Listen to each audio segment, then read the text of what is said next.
Do you ever find yourself scrolling through Instagram or TikTok and feel like you're somehow behind everyone else financially? Like they seem to have it all and you're just getting by month by month? Well, what if I told you that you're probably doing much better than you think? So, in today's video, I'm going to walk through some of the signs that will show you you're doing much better than you think, even if it doesn't always feel like it. And if you're new here, hi, I'm Pav. I'm a qualified accountant that spent over a decade working in finance in London before walking away from that career and taking a 30% pay cut to do a job that's given me more freedom. And one of the biggest lessons I've learned on that journey is that financial progress often doesn't look glamorous, but instead it's the small habits, the quiet wins, the things that most people overlook that actually put you ahead. Number one is that you're not living paycheck to paycheck. If you manage to pay your bills and other essential costs, spend money on things you enjoy, cover your debt repayments if you've got some, and consistently have something left over at the end of the month, no matter how small it might be, that is a sign that you are in control. In the UK, 49% of workers say they are living paycheck to paycheck. And that's from ADP Research's People at Work report that they released earlier this year, and they surveyed 38,000 workers. And globally, that number is at about 57%. So if you do consistently have some money left at the end of the month, then that already puts you ahead of most people. And the reason this matters is because not living paycheck to paycheck means that you have some breathing space. You can handle minor shocks like a small repair or an unexpected bill without panicking. And if you're not sure, next time it's coming up to payday, have a look at your bank account the day before and see how much is left. And no matter how small that might be, that is something to recognize. Number two is that you know your essential living costs and their percentage of your take-home pay. Essential costs are those non-negotiable costs that you have to incur each month to sustain your life. So things like your rent or mortgage, utility bills, groceries, insurance, mobile phone bill, debt payments. If you know exactly how much those cost you per month and what percentage of your take-home pay they consume, you know what you absolutely must spend versus what you choose to spend. For example, if your take-home pay is £2,500 a month and your essentials are £1,600 a month, that's 64%, meaning 36% or £900 is non-essential and available for saving or investing or spending on the things you enjoy. And knowing those numbers puts you in a position of control because you know how much flexibility you have and what you can cut back on if you need to. Or if your income changes or costs rise, you can see what percentage is being taken up by your essentials and make adjustments to the other areas which are non-essential. Whereas if you didn't know, then you might think you have more of a buffer than you actually do, and you could end up overspending and going into debt. But it also allows you to set yourself realistic savings and investing goals because you know what your true starting position really is. So instead of vague goals like, I should save more, you can say, I know my essentials are £1,600 per month, so this month I'll aim to save £200, for example. And that clarity gives you direction and a clear starting point. So if you don't know what your essential costs are, pause this video, write down all your essentials and calculate how much they are per month and what percentage of your take-home pay they take up. Number three is that you can handle an emergency. And I don't mean having 6 months of costs saved in the bank, although that's amazing if you do. I'm talking about having even just a small buffer that you can use to handle those small, unexpected things that come up when you least expect. So things like the boiler stops working or your car breaks down and needs some urgent repairs. If you have some money put aside for these everyday emergencies, you can take them in your stride when they come up without needing to borrow or go into debt. And this is something that most people don't have. The UK's Financial Conduct Authority found that in 2025, 1 in 10 people in Britain have zero savings at all, not even £100 to fall back on, and a further 21% have less than £1,000 saved in the bank.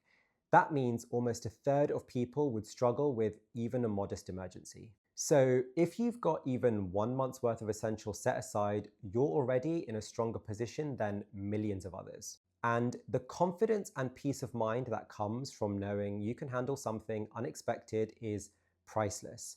It reduces stress, it stops you from being reactive or panicking when life happens. So, if you haven't already, aim to build a mini emergency fund of 1 month's essential costs. And once you've done that, add to it slowly and build up 6 months that you will know will be in the bank at all times. But even that first month will give you breathing space and peace of mind. Number 4 is that you've started investing.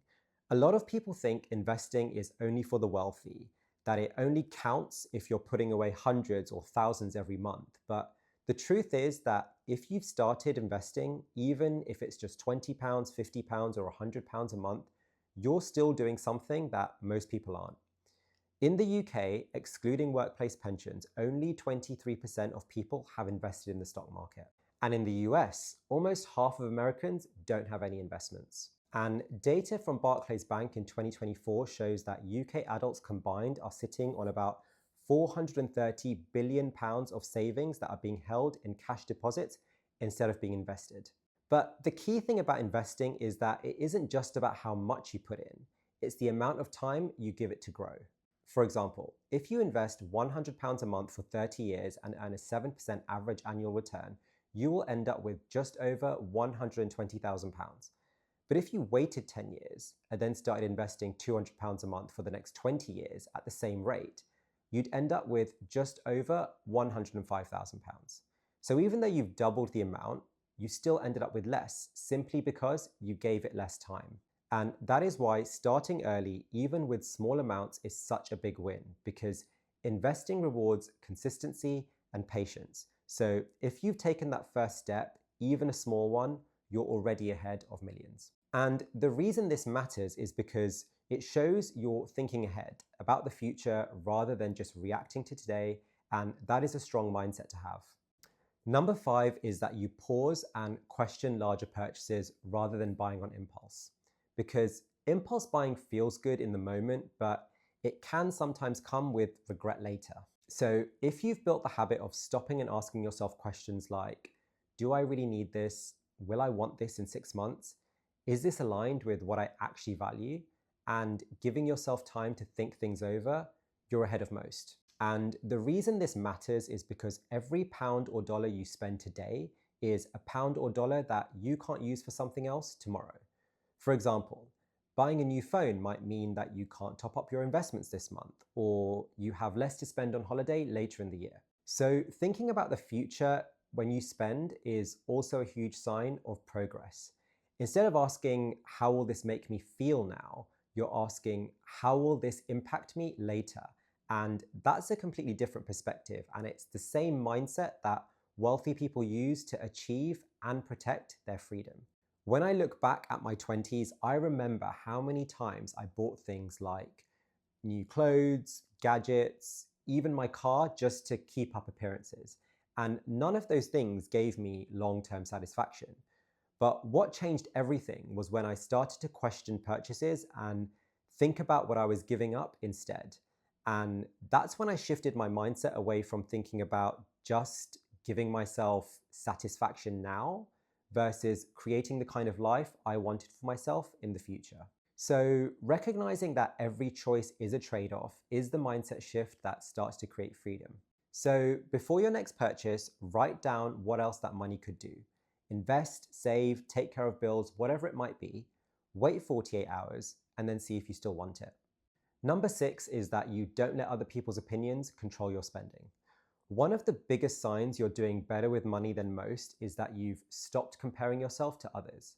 And I think what this really comes down to is, have you figured out what your values are around money?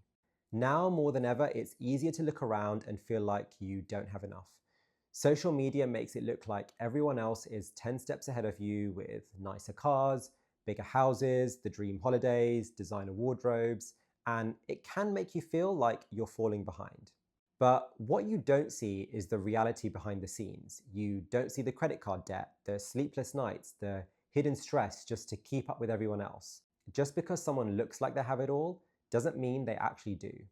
And what really matters is knowing your own values. When you've taken the time to decide what matters most to you financially, that's when you stop caring about what other people are doing.